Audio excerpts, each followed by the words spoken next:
to conclude on other matters that we did not conclude in our last meeting. The agenda has been circulated. Can I get the mover of the agenda? Zagude moves. Any seconder? Yes, Mkalipi. Thank you very much, Speaker. As you are correctly saying that there were some issues that were discussed on the last meeting of the rules. I want to check the issue that was discussed last time. And we said as a rules committee, it needs to be processed in the rules committee, the issue of terminology to be clarified, this issue of GNU. Secondly, the issue of the official opposition as per the rule, and also the sitting arrangements going forward. I just want to check those issues. Thanks. Thank you very much. I'm informed that that is on the matters arising, given that it arises on the issues that were in the last meeting, but if not, we will ensure that those are factored in the discussions. Can I get a seconder?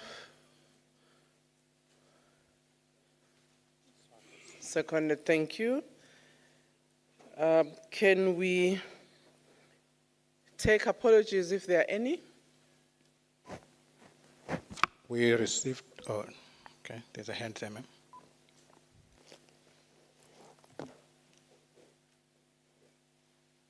Mkalipi? Thank you, Speaker. I would like to tender the apology of the Deputy President of EFF and Komsam Buiseni. Thank you. Honorable Klaso, are there any?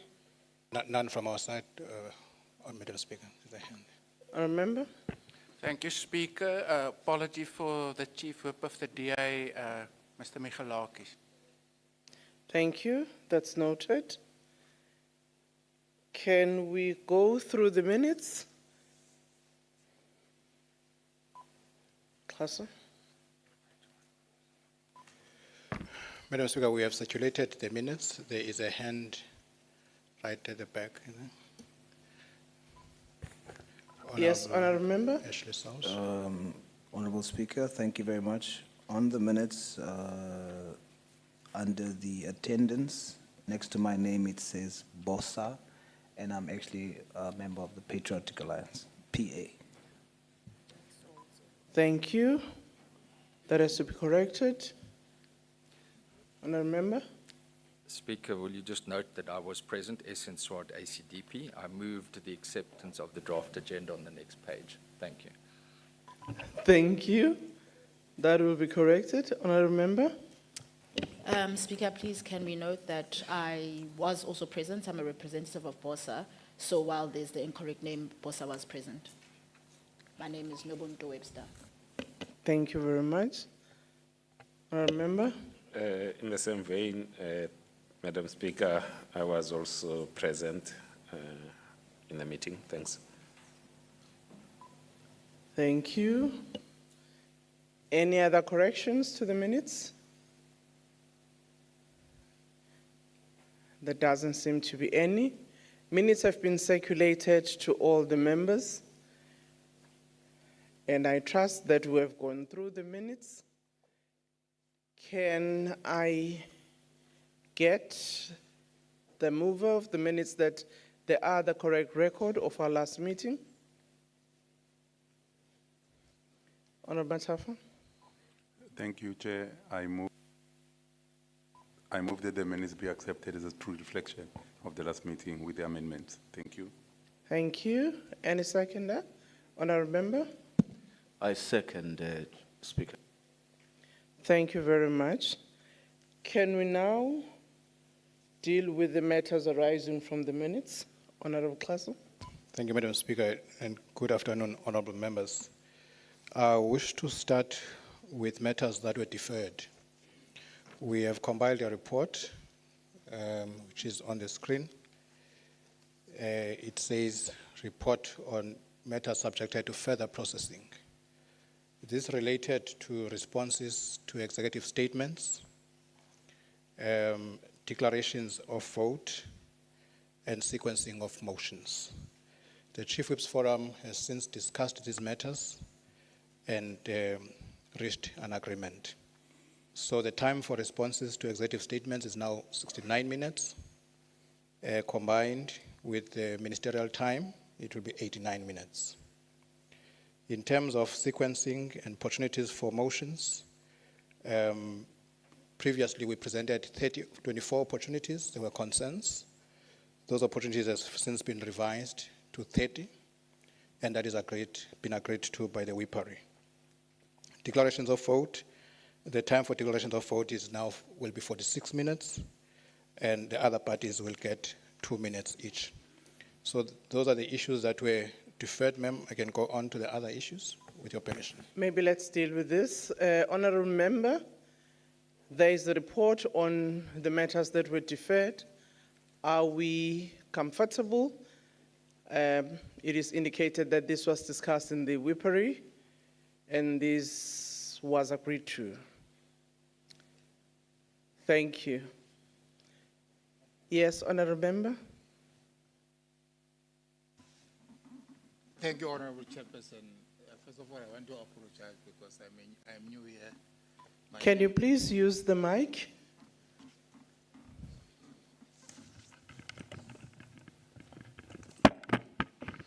Thank you, Honorable Chairperson. My name is Ketama Barastol. I'm checking, Honorable Chairperson, under opportunities because it says nothing about the IFP, only says other parties one. I don't know IFP is under other parties.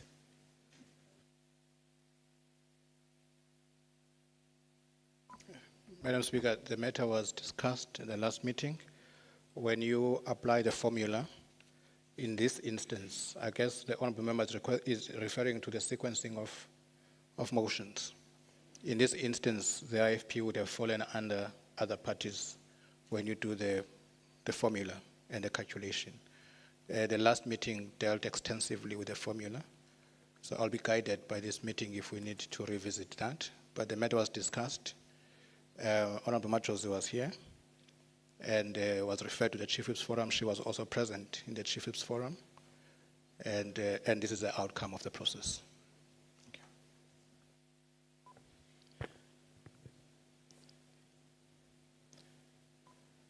You still want to consult among yourselves? If so, I'll give you a minute. Just to remind members that in the last meeting, there was concerns about the allocation of minutes. We had indicated that the formula we had used was to ensure that smaller parties do get an opportunity to also participate in those opportunities that are available for the executive statements as well as the motion and declaration of votes.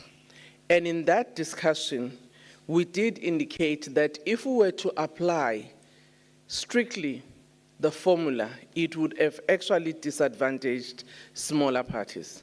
So we had to find a formula, and appealing and hoping that parties with more votes would actually allow that we take some of those to ensure that we have equitable access.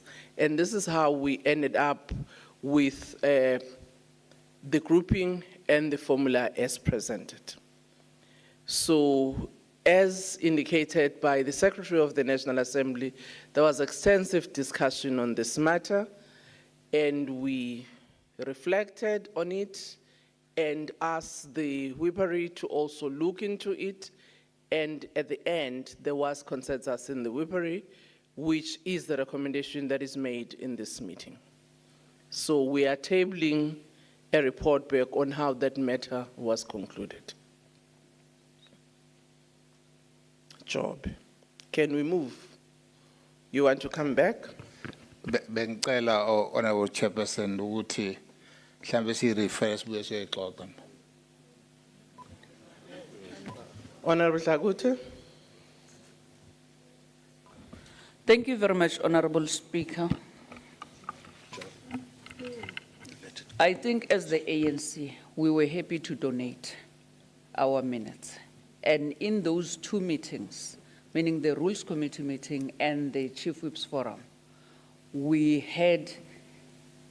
came to an understanding and also we concluded on these matters. So I don't think, Honorable Speaker, we should go back. Thank you. Thank you. What is the view of other parties? Can I appeal to the IFP that we agree with the recommendation coming from the Chief Whips Forum, because you were also represented in that meeting? Okay.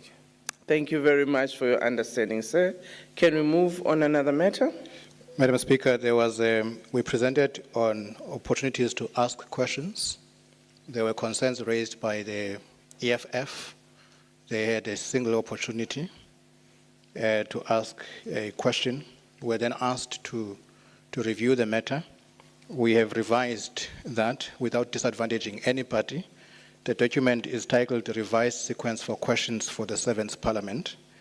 In this, we have also done a breakdown in terms of the formula, and the EFF qualifies for 1.65, which is rounded off to 2, and the IFP 1, single opportunity as it was, and the rest of the parties.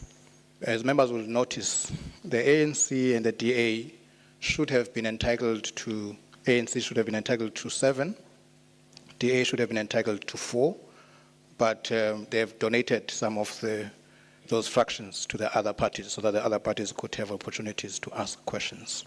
So, Madam Speaker, we believe that the task that we were asked to do has been done, and the numbers have been adjusted accordingly, and we present that here for adoption. Thank you very much. Honourable members, the parties had looked at this matter. This is the recommendation. Do you agree? No dissent? Agreed to. On another matter? Yes, Honourable Kalipi. Thanks very much, Speaker. I just want to check the issue from 3 hours to 4 hours. Is it covered? It's coming. Thank you. Okay. Madam Speaker, then there was a discussion on the whips. The matter was agreed to.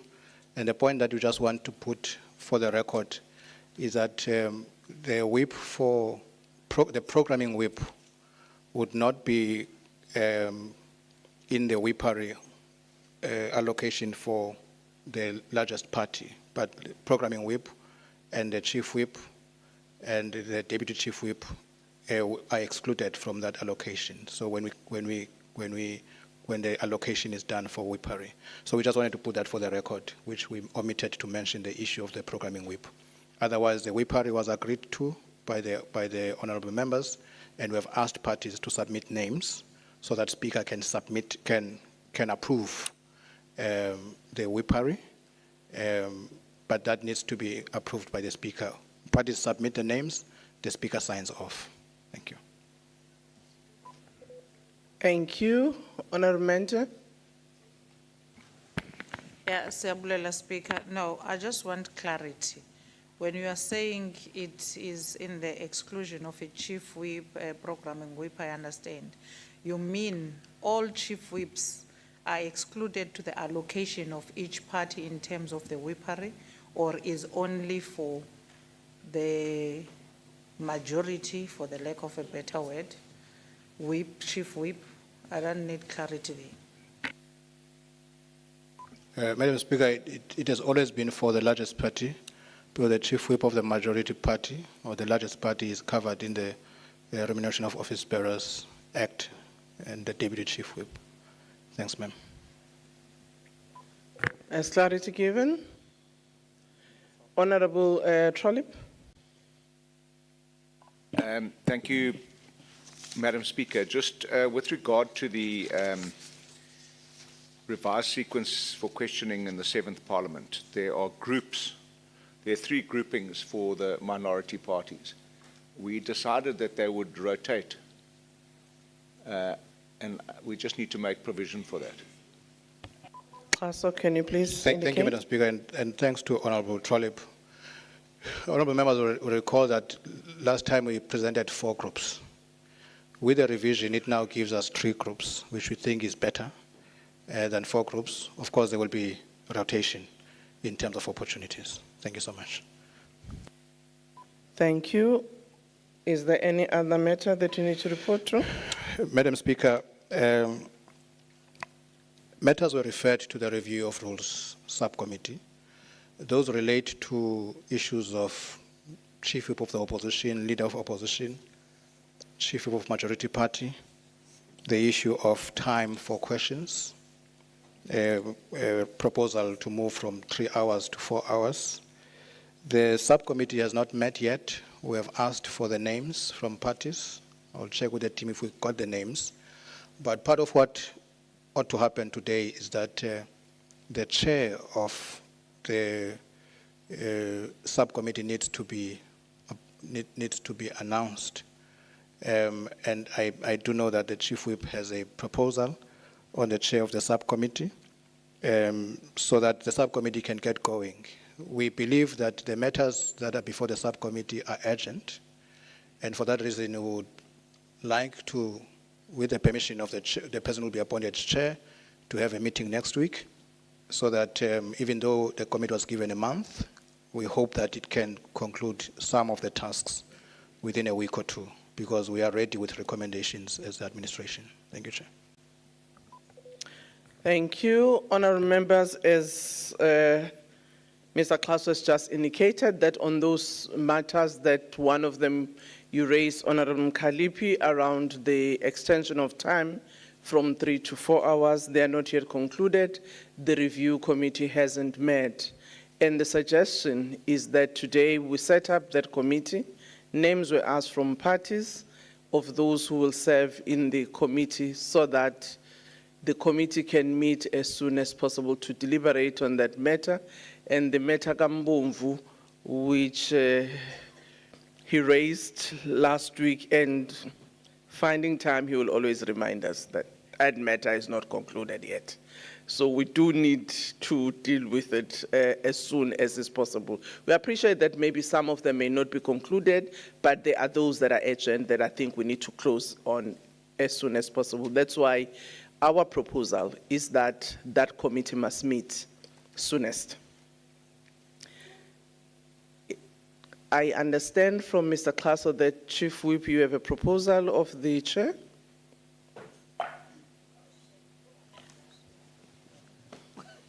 Thanks, Madam Speaker.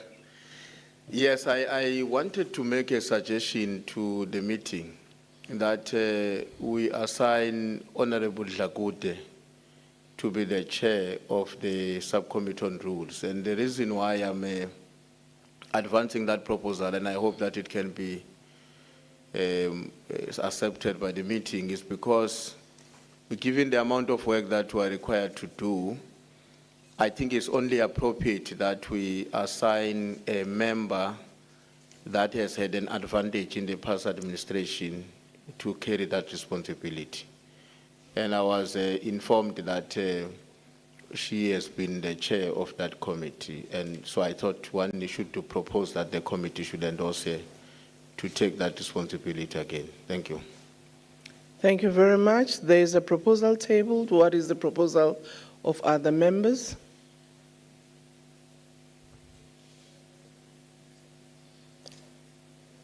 I don't see a hand. I take it that that's seconded. Thank you very much. Seconded. Thank you very much. Those concludes the matters arising. Can we now go? Oh, sorry. Honorable Mente? No, Chair. Order. Mr. Klaso is summarizing us. There is some kind of circumventing the process. Yesterday in the Chief Whips Forum, we agreed that we'll come here and sort of establish a principle in terms of the sitting arrangement in determining the opposition. I know that the modalities will be dealt with in the subcommittee of rules. But in terms of the sitting arrangement, because government now has been constituted, we all know that and we live to that reality. And people that are in government must be in government. And the people that are opposition must be in the opposition. With that said, it means now that MK is opposition. And then the MK must give us a leader of the opposition and the whip of the opposition with the deputy whip of the opposition. So people that are in government, that principle must be established. Even if it goes to sub-rules, they will be dealing with the nitty-gritties of terms and all of those things. But reality is, GNU is in action, is in government, and they must be GNU. No problem, we're not jealous. Thank you very much, Honorable Mentor, for raising that matter. I just scanned the room and I thought, well, members of the GNU are already sitting together. But let me allow Mr. Klaso to respond. Madam Speaker, we take this as a package. You may have noted that I said some of these issues are urgent. And that is why we believe that subcommittee must meet as soon as is possible so that the issue of the titles, the issue of the sitting arrangement, we come with a comprehensive issue because they are related. So sitting arrangement is consequential. So my proposal would be that instead we urge the parties to submit the names for the subcommittee so that subcommittee can sit urgently and bring back a report about the titles, about the sitting arrangement. We will make proposals that will be considered by members there. That would be the principle seems to have been agreed to, but we wanted it structured in terms of how it is implemented. Thank you, ma'am. Thank you very much, Honorable Mentor. Are you satisfied? I don't think there is a debate around the principle that it has to be established, but the request is that can the subcommittee bring us a comprehensive report, and as soon as is possible, that committee must meet. I've noted Honorable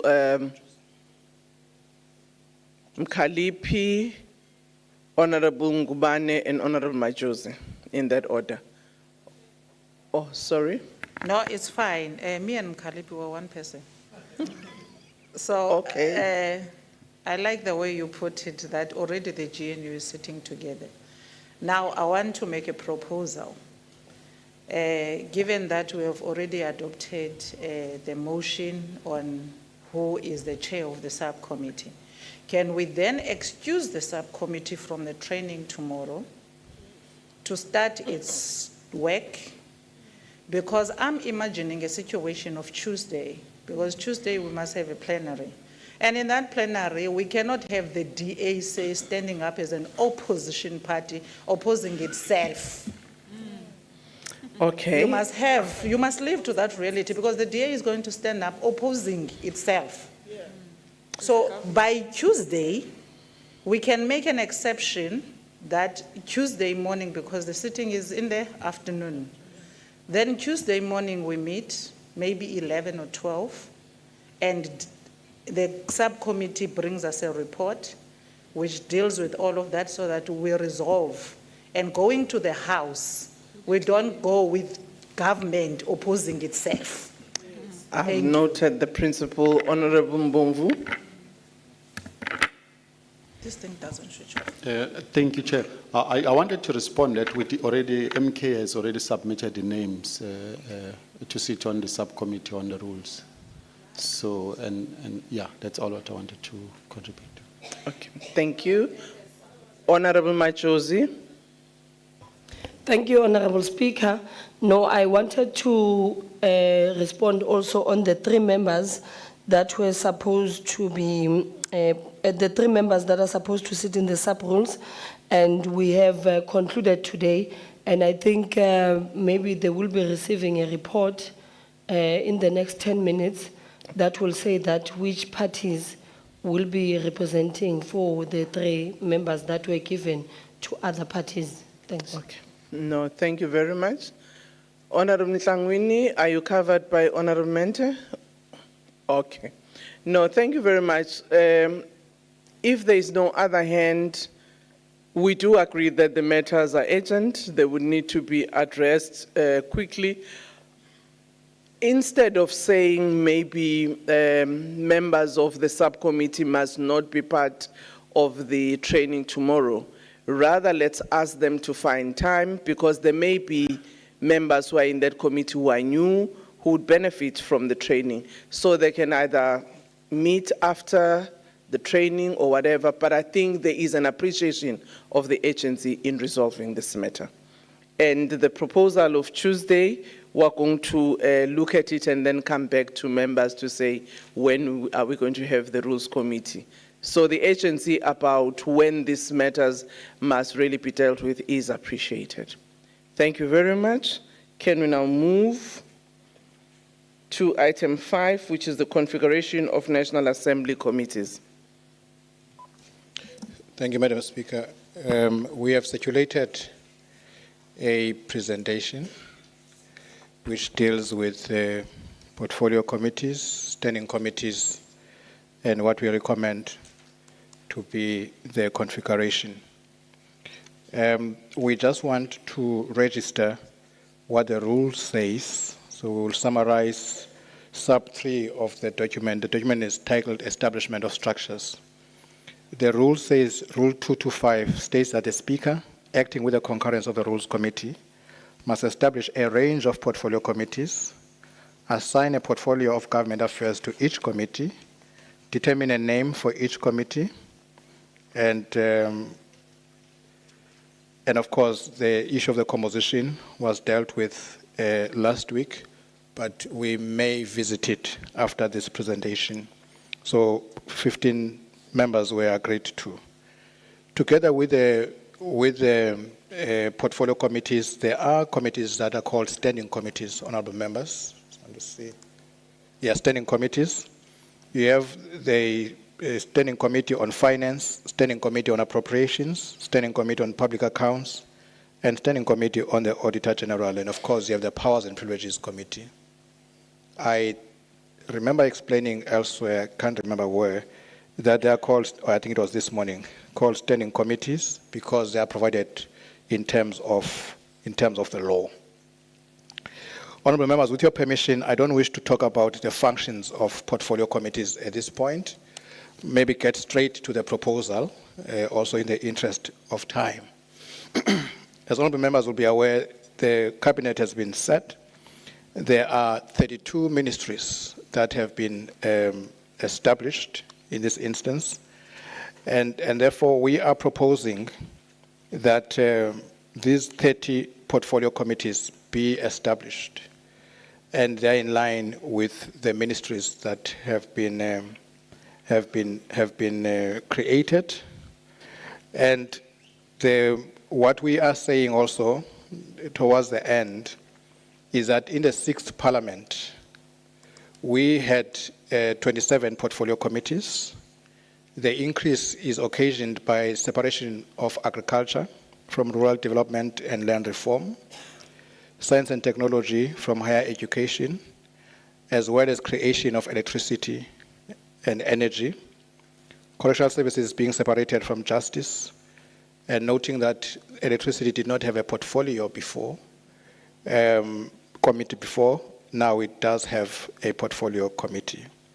We also state that this excludes joint committees, which should be dealt with by the Joint Rules Committee, Joint Standing Committee on Intelligence, Members' Interest and Ethics, Joint Standing Committee on Defense, Joint Standing Committee on Financial Management of Parliament, Multi-Party Women's Caucus, Constitutional Review Committee. These are joint structures. Madam Speaker, we also want to raise a matter that may be raised. In the last Parliament, there was a matter about a committee to deal with vote 1, and the recommendation from last Parliament was that that committee could be the Committee on Monitoring and Evaluation, which will deal with the issues of vote 1. And that is a recommendation that we would want to make in this instance if there is still a a view that such a committee should be established. Madam Speaker, without confusing matters, in the event that because the number of committees has now increased, and we know how many committees we now have, it's more than what we had before, if this committee is minded to review its decision on the size of the committees because of the number of committees that we now have, we have a proposal that can be considered, but that is up to the committee to consider that. We thought we should be helpful and do that in case the committee wishes to review the 15 and reduce the number because the committees are now more. Madam Speaker, that is our proposal. I know that I've summarized. If members wish me to go into details on the functions of committees, we are happy to do that. Thank you, ma'am. Thank you, Honorable Klaso, and thank you for the proposal that you have made. I would suggest that maybe we look at the proposed composition of portfolio committees and hear whether there is an agreement before we can move on the numbers within committees.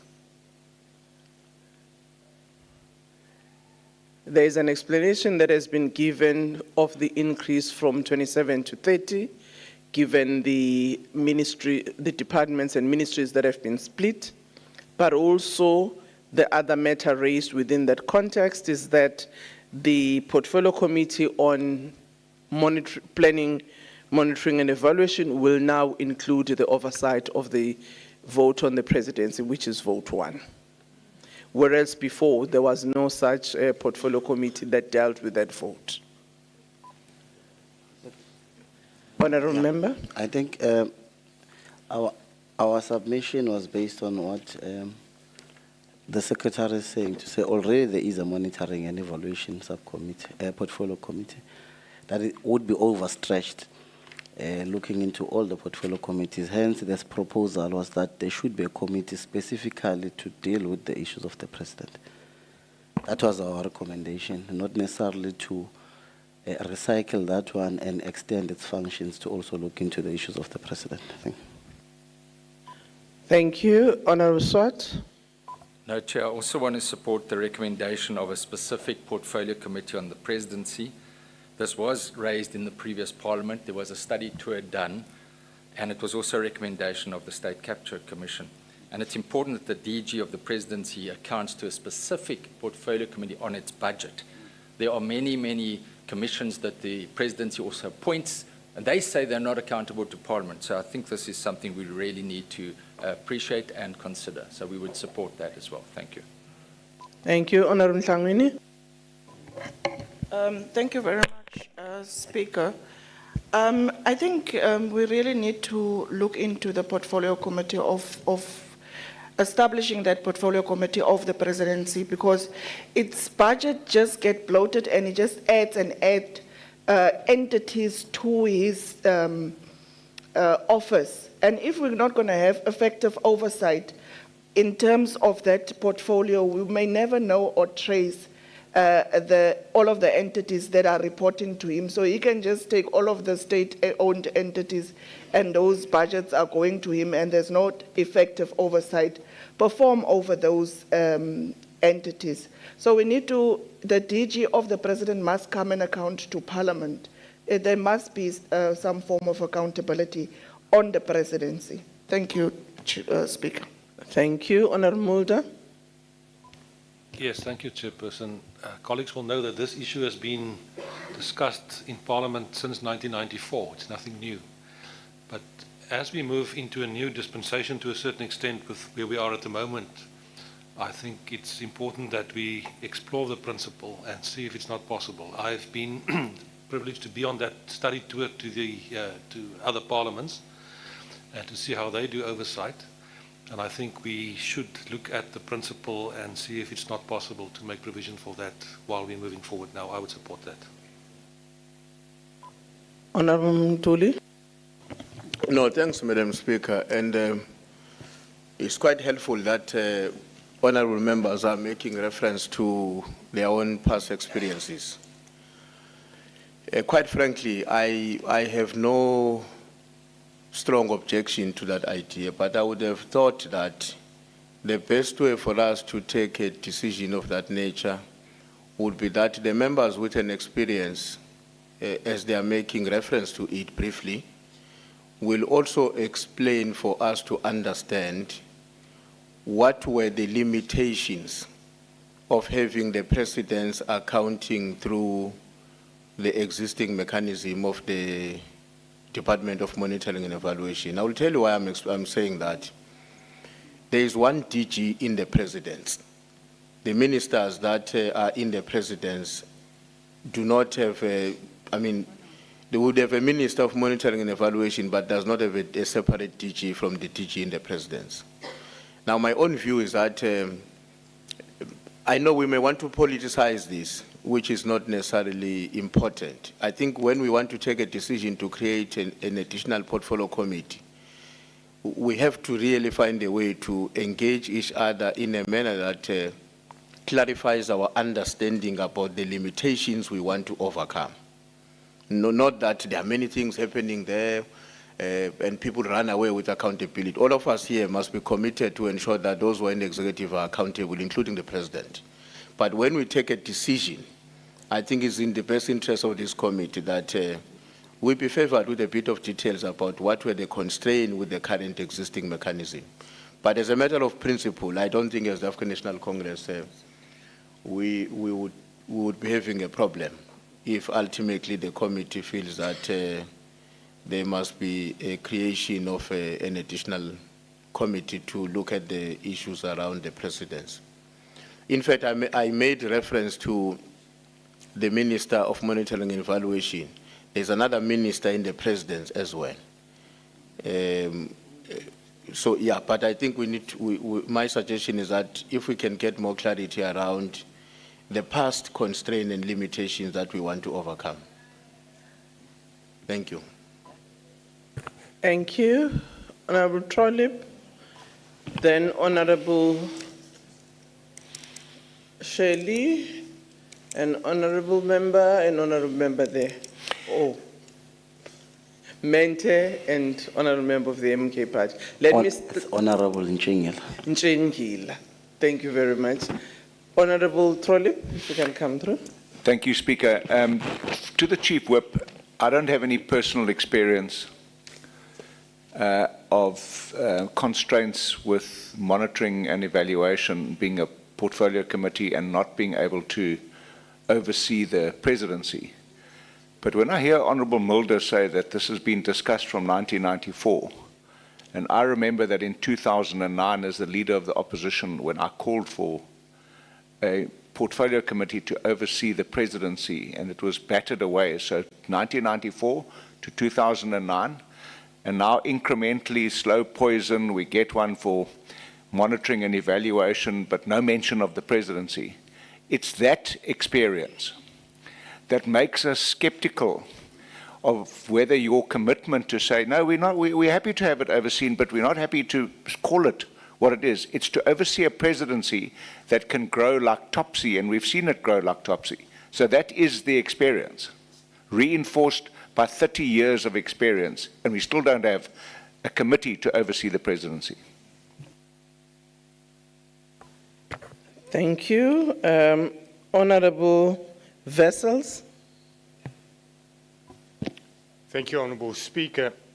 Speaker, also with regards to what the Chief Whip elaborated on, I think the most important point is not that there's only one DG in the presidency.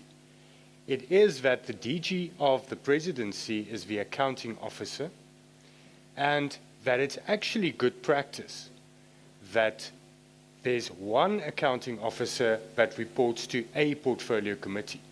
The moment we start having more than one accounting officer, when we do, for instance, the portfolio committee on monitoring, planning and evaluation, and we mix that with the presidency, you have two accounting officers, and there's just too much work, especially as other colleagues have elaborated with all the commissions and all the other entities that have been made part of the presidency. We do need, if we want to ensure accountability, we need a portfolio committee for that. And I just wanted to answer to that issue of the DG. Thank you, Chair. Thank you, Honorable Majosi. Thank you, Honorable Speaker.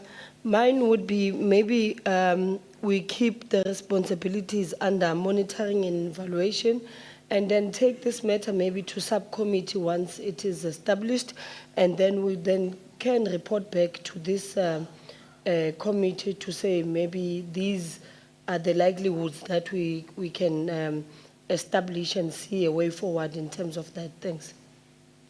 Thank you, Honorable Mentor.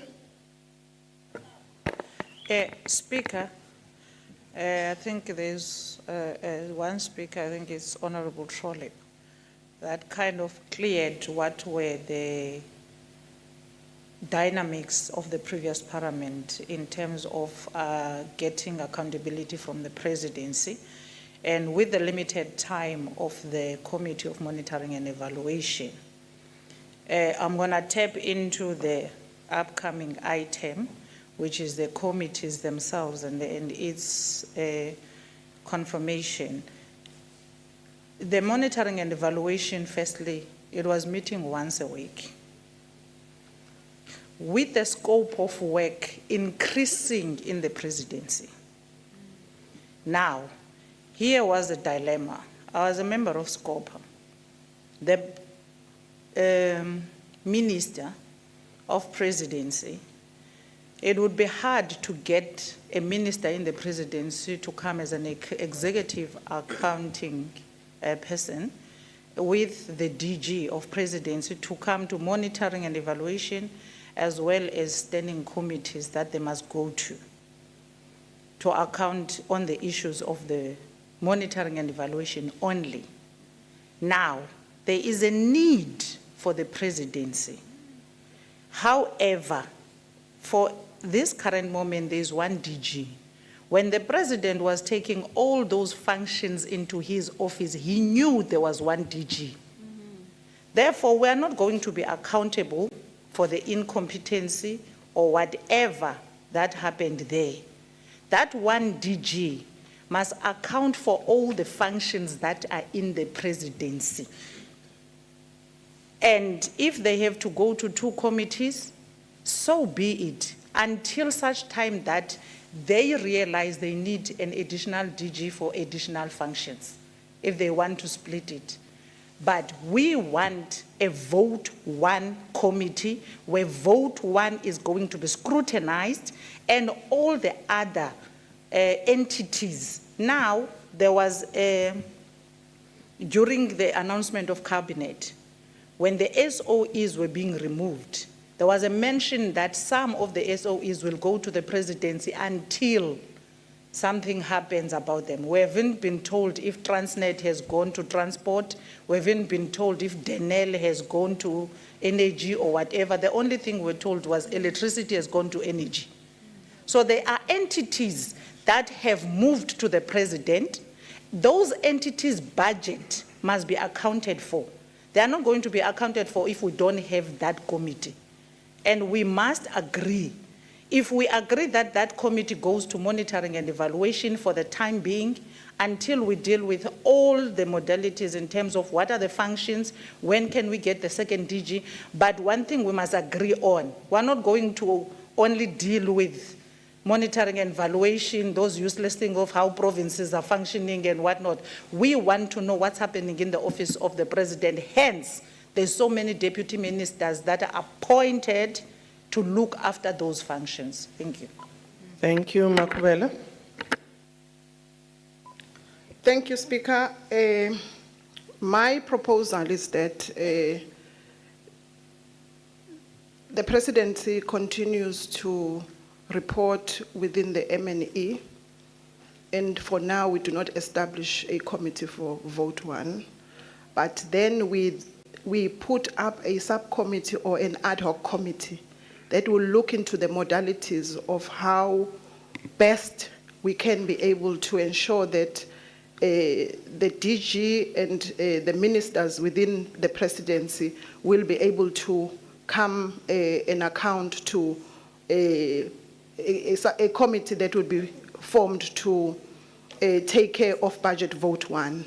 I say this because all we are hearing here is study tour here, we've always wanted a committee for budget vote 1, but we are looking at the modalities that can be used.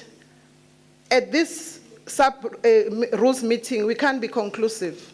So I suggest that we leave the presidency within the MNE and form an ad hoc committee that will be looking into how best can we then make budget vote 1 be accountable. Thank you. Honorable Nchingila, followed by Honorable Frolik. No, thanks, Speaker. I think in the spirit of accountability, MNE has its own budget, and the presidency has its own budget. So one portfolio committee cannot be responsible for 2 departments. So even in the provincial legislatures, there's OCPOL, a separate entity looking into the affairs of the Premier. So this is in line with the implications that were raised, recommendations that were raised in the Zondo Commission, that it cannot be that we also perpetuate the duplication of functions. MNE already is overstretched. We need, and many of the functions or responsibilities that were in the public enterprise and others are now in the presidency. So it will require a portfolio committee that will directly look into the affairs of Rule 1. Thank you, Chair. Thank you. Honorable Frolik. No, thank you, Honorable Speaker. Honorable Speaker, reference is made, and I think a lot of the members who are here were not part of the study tour on that is being referred to. Maybe that report should be made available to all parties. I led that study tour to the UK. They don't have an oversight committee over the Prime Minister. They have a liaison committee that interacts with the Prime Minister, a highly controlled environment, and I don't think that is what members are talking about here. In the light of that, if that report can be circulated, but the EFF made a good proposal that it should go for further work to the subcommittee on the rules. We don't need to create another structure to look into the matter and then be given a time frame to report back to the rules committee so that a decision can then be taken. Thank you. Honorable Mkwaka, you're the last one, and I'll summarize. Thank you, Speaker. Indeed, I'm in favor of the committee, the subcommittee being given clear time frames in terms of what we want to achieve so that the matter doesn't get buried there and then it's debated for the next 5 years until we meet again in 2029. The point which was made by Honorable Mente is right in saying that we shouldn't allow a lot of entities now going to report directly to the President. And we cannot allow a situation where the work of the presidency and those entities is shrouded in secrecy. We are Parliament, we should err on the side of making sure that there is more accountability when it comes to the executive. I think that's important. Thank you. Thank you very much, honorable members, for your reflections on this matter. Just to make some clarity, you do have the DG of Monitoring and Evaluation. You do have the DG of State Security, even though the ministry is in the presidency. You do have the DG of Women, Youth and People with Disabilities, and you have the DG in the presidency. So I just thought I needed to clarify that. But what is emerging in the discussion is that there is indeed a view, strong view, that we need to have an oversight on vote 1. Currently, the proposal that was being made by Parliament is that it should report through monitoring and evaluation. And majority of members are saying, no, that will be too overstretched on that committee and the work that it's supposed to do. However, the midpoint is the recommendation that in principle, this is what we want, but let's go and work out the modalities of how it will work, what it's in function, share the report of the study tour with everybody, and the review subcommittee of the rules report to the Rules Committee as soon as is possible. Will that be the correct summary? Honourable Mentor? Yes, it's a correct summary with the proviso that meantime, they must report to monitoring and evaluation. Yes. Yes. Thank you. So what is being suggested? The review committee, which has to meet as soon as possible. This is one of the agenda items, and I would request that Parliament Secretariat circulate the study tour report to all parties so that everybody has an appreciation of what that report said in terms of the study tour. Thank you very much. This now takes us to the cluster system.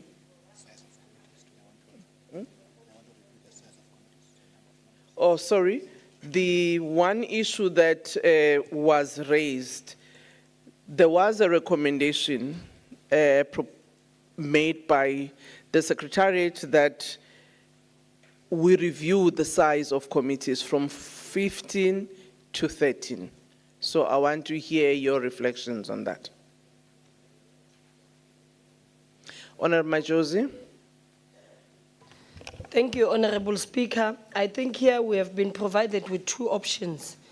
And maybe I will recommend that we take option one, because then it doesn't stretch members that much, and also those who do not have large caucuses, so that each member can have two committees to sit in.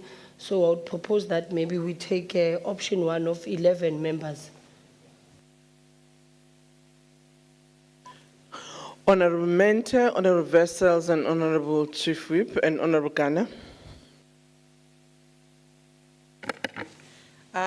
Yes, thank you, Speaker. I also agree with IFP that we take option one. I will advance a reason why. She had already mentioned one reason, which is very important, that all of us must have time to attend. But most importantly, if we go to more than 11 members, it means the bigger parties that are occupying more positions in the executive, and they are still going to occupy more positions in the administrative committees of Parliament, they are going to have less numbers, which is going to result to committees having to sit once a week, even if they can sit twice a week to deal with the workload. And we don't want to be managed like that, that no, that committee can sit once because its members are equally members of that committee.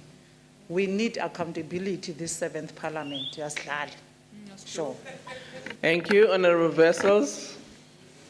Thank you, Speaker. We also support option one, and the reasons given does make sense. We have more departments than that was envisaged, and the fact that we want effective functioning with members, what the Honourable Mentor said is absolutely correct, and option one will streamline our effectiveness in committees. Thank you, Speaker. Thank you. Honourable Ntuli. Thanks, Madam Speaker. Honourable Mentor was taking notes from us on that issue. So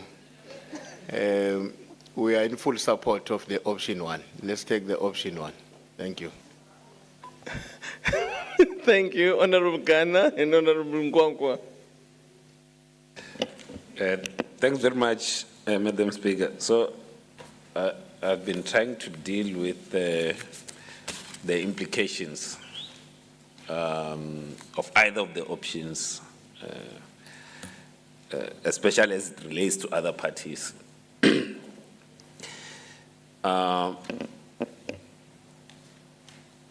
And so when I was looking at it, so because now that we know the committees, almost, I think the committees are accepted as such. The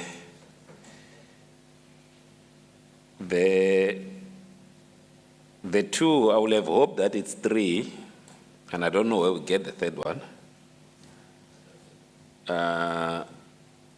considering that the other parties will then have, I think, around about 46 members that are not in the executive. And when I look at the two, and we have 37 committees or 38 committees, then makes for a different kind of mathematics, gymnastics that have to be done. But if there's consensus on two, we will do the gymnastics and present the members. Will speak to these other parties. That's why my head, it's on the other debate I was not there, because I was looking at this one, trying to do the numbers. But if there's a feeling that 2 is better than 3, then it should be fine. We'll just have to look at the direct implications for the members in that regard. And then we'll work around it. It's something that we can work around. Thank you. Present, thanks. Honorable Kwang. Speaker, thank you very much. Indeed, Honorable Ghana is right that we'll have to find a way of working around and making option 1 possible, because it is the most sensible proposal from a practical point of view. Brings us back to what would actually work, because remember, there are issues of committees not being able to correct, especially when you're busy with BRRR reports and a host of other important meetings. Once the size of committees are too big, then you are going to have a challenge towards the end of the year. Thank you, Chair. Option 1. Thank you. I've not seen any other hand. It looks like we're all agreeing on option 1.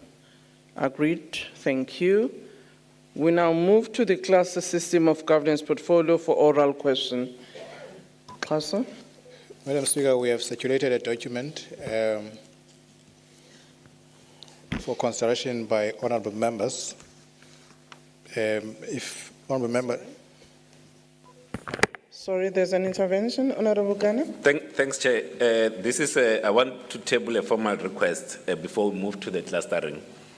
So one of the things that aid the other parties in determining the membership is to get some kind of indication of when the committees are sitting, even if it's a rough indication at this stage, so that we don't have a situation wherein a member chooses 2 committees that are sitting on Tuesday at 10 o'clock, and then the PMG releases a report to say member Ghana is not attending sittings, whereas I would like to attend the committee, but because of the numbers, for smaller parties, some kind of guidance in terms of how the program of the scheduling of committee meetings will assist greatly in us making the decisions that we'll need to make. Thanks very much. No, thank you very much, Honourable Member. We will try and circulate a draft proposal by tomorrow, which all parties would look at and make their inputs. Thank you. Can we come to the clustering of committees for oral questions in the board there as well as in the documents? Thank you, Madam Speaker. We have compiled this proposal. I have my head of questions here who may assist if necessary. The first thing that we do is to give a picture of what obtained previously. But this is in terms of the rules, Rule 138.1, which says questions for oral reply by ministers must be dealt with in accordance with a clustered system of government portfolios as determined by the Rules Committee from time to time and published in the ATC. So the first one is a picture we had in the previous parliament, and these are the ministries that you had under each of the clusters. So we had 4 clusters: Peace and Security, Cluster 1, Social Development, Cluster 2, Governance, Cluster 5. The Economics cluster was split into 2. One had 7 ministries, and the other had 6 ministries. We state the ministries in the next page, the ministries that we have. Okay, this one is not moving. We'll ask members to, yeah, it's moving now. So we state the names of the ministries just for reference purposes, which go up to 32. We spoke to that earlier, and we explained why we don't have 32 portfolio committees. Now, the first option that we are giving, which is the next one, my team at the back will help me just to move the document. The first option that we are giving contains seven ministries, and I'm just looking for science and technology. Science and technology here is under cluster 2. So we have packaged it in the same space as higher education, where higher education was before. And so we have cluster 1, 7 ministries, cluster 2, 8, and cluster 3, 5, cluster 4, 7, cluster 6, 6 ministries. Now, option 2, science and technology has been moved to the economics cluster. We just want to point out to honorable members that in the 4th Parliament, that's where science and technology was. So we have attempted to do that just to balance out the clusters. And so cluster 1, you have 7, cluster 2, 7, cluster 3, 5, cluster 4, 7, and cluster 5, 7. We did attempt to create more clusters, but we decided to abort that idea because we realized that there are ministers who will never be able to answer questions in an annual session. So our view is that if any of the clusters has to be chosen, perhaps we should choose cluster 1, I'm sorry, cluster 2. Option 2, sorry. I apologize. Option 2. Option 2 for purposes of this. I will go to the block at the bottom later on. But, Honorable Speaker, that is our proposal that we have in terms of the clustering of questions. I do need to say that it would be ideal to have this approved now. However, we won't have question sessions this term until the next term. So even if we were not able to conclude, we would still be able to conclude it before question session begins. Thank you, ma'am. Thank you, honourable members. Here is the proposal. There's option 1 and option 2 of how we cluster. But as Mr. Klaso indicates, if we want to reflect on it and maybe finalize it in the next rules meeting, since we're not going to have question this term, it's not a matter of agency, but it will be good for members to know. And that's why, ideally, we would love it to be approved. Honourable Vessels, Honourable Mente, Honourable Tlagute. Thank you, Honourable Speaker. Speaker, I would propose that we rather conclude it today. I don't think there's a reason that we should reflect on this for a long time. I think, and I would propose that we do support administration to go for option 2. It makes more sense that science and technology, from its function and functionality, is clustered with economics. And I think it's a more even spread as well, with regards to not making the social services cluster too heavy as well. So I would propose we conclude on this today, and I would propose option 2. Thank you, Speaker. Thank you, Honourable Mente. Yeah, thank you, Speaker. I would agree also with option 2. It is more sound. If you have 1 with 8, we are going to have a minister that never speaks. And another thing, I don't know if it's still coming up on the blog below, if Klaso is going to explain it.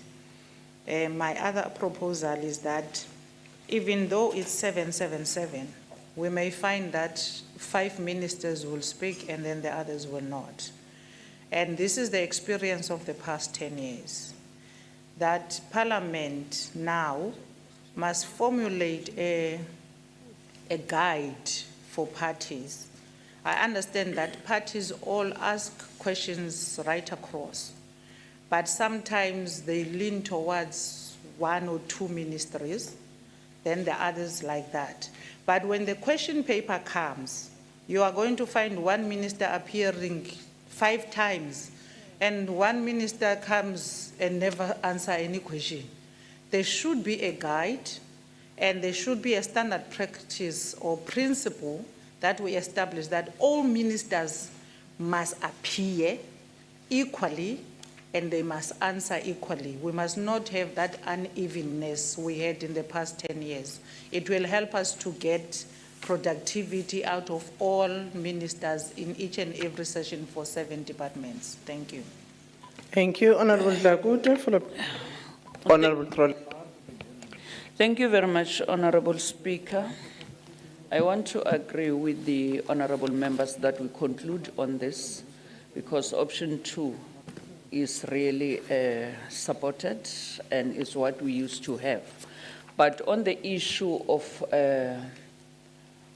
parties asking questions to different matters, no one can dictate to them which minister you must ask questions to. Parties can decide any minister they want to ask their question to. Thanks. Thank you. Honorable Trollip. Honorable Well, I understand, Honorable Mente, I was going to summarize to indicate at the end that what you were actually saying is that let's have a guide to ensure that there is a balance in ensuring that all ministers in the cluster do get an opportunity to answer questions. Honorable Trollip. Honorable Speaker, I want to align myself with the previous speakers who agreed on option 2, and I want to move that we accept it and we do it today. But I don't want to jump the gun and go to the optimizing of the question time, because I think that's what Honorable Mente was also talking about. In the first meeting that we had, we said we need additional time to put the questions. And I see in this block that it says, if you increase the time, it doesn't necessarily improve questions. I don't believe that. If you run out of time because you can't ask questions, it compromises the quality and the performance of questions. We've got more ministers, we've got more time, we need more time to ask them, and some departments will per force have more questions than other departments. But we need extra time, and I am very concerned, and maybe I'm jumping the gun, but I'm very concerned that we've already said, no, in the past, we asked so many questions, time doesn't count. We want more time for questions. Honorable Swart. Speaker, I do support the proposals on option 2. I just wanted to understand from a clarity perspective, what is no longer here is public enterprises, as we know it doesn't exist anymore. So will all those questions, as was indicated by a colleague earlier, that Transnet, Denel, AlexCore, SAA are now all under the presidency as opposed to electricity, will that now fall under cluster 3, governance, planning, monitoring and evaluation? Or where will questions to those entities that have to be addressed to the presidency we need, because those are massive entities, and we need clarity as to where we put those questions. Thank you.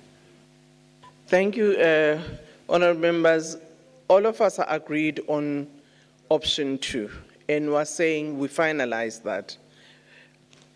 There's also a proposal that we need to, while we may not dictate to parties to whom they should ask questions, but we appeal, given the experience that all of us have had, where some ministers will come, their cluster is there, but they would leave without having answered a single question. The next time they will come, the similar thing happens. And I think that recommendation was talking to that, to say, let's look at how, even if we don't dictate, but a guidance to make sure that all ministers in the cluster do get opportunities to answer to questions that are asked by members. There's also a question about the public enterprise entities, given that there may not be a clarity now whether they will fall under line ministries or they will be under the presidency, and if so, how do those get factored in?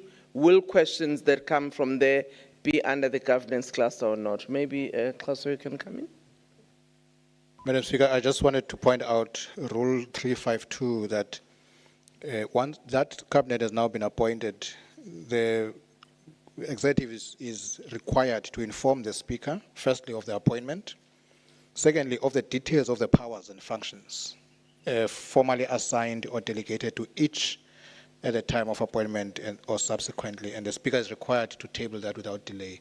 That then enables honourable members to know where they should direct their questions. So the issue of the matters that were under public enterprises and where they will be now will be clarified in that communication. Thank you. Thank you very much, honourable members. I think we can now move on the block issues that you needed to answer to, and promise the members that as soon as we receive the detail from the presidency on the functions of each ministry, we'll then table that in the order paper, and that would assist then the Rules Committee.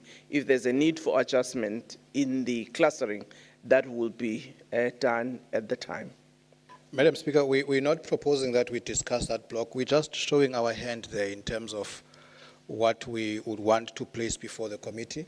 That perhaps what you may want to consider is the amount of time that you allocate to responses, instead of perhaps increasing to 4 hours. Here we're giving examples that in 1994 you had 1 hour, 30 minutes, but you were able to take 14 questions. In 2009, you had 2 hours, but you were able to take 11 questions. Now in 2024, you have 3 hours. 2024, ma'am. You are able to take, you had 3 hours, but you were only able to take 12 questions. And what has changed is because the time for responses and the time in terms of the amount of minutes that you have to respond to a question has been increased. And the amount of time that we have to ask a question has been increased. So we're saying that if perhaps we can scrutinize that and see what could be done differently, you might just get a different outcome. That's the point we're making, but we're not suggesting that we discuss now because this matter will serve before the subcommittee. This submission will serve before that committee and it can be deliberated on there. Thank you, ma'am. Thank you very much. This is tabling the matter. It's not for discussion.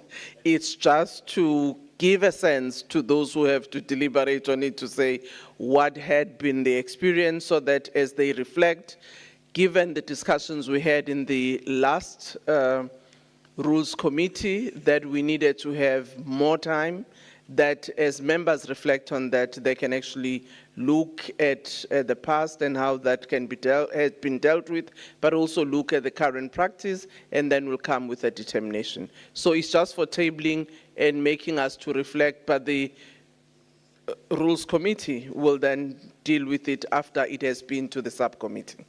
Agreed? Honorable Mente, you like wanting to ask, not wanting to ask? So as I say that this is an agenda item, but it also helps us to know what they will be dealing with. Yeah. Yes, Honorable Mente?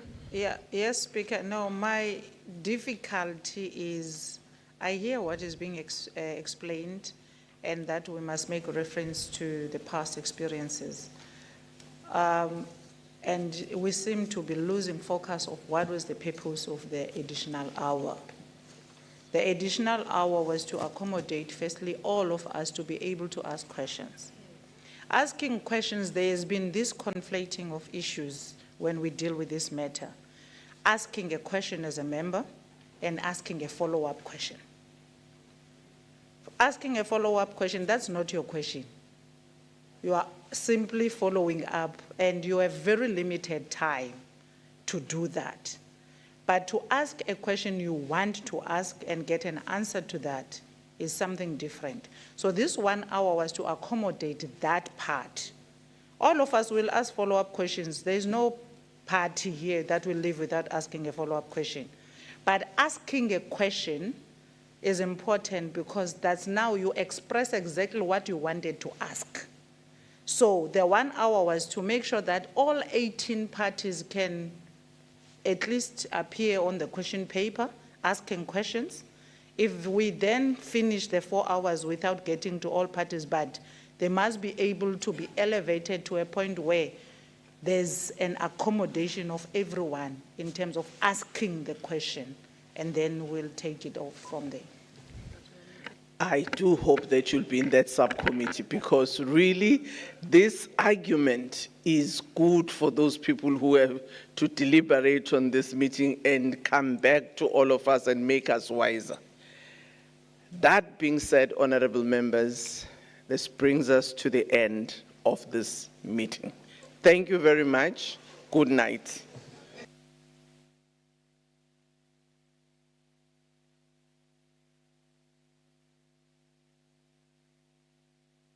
Recording stopped.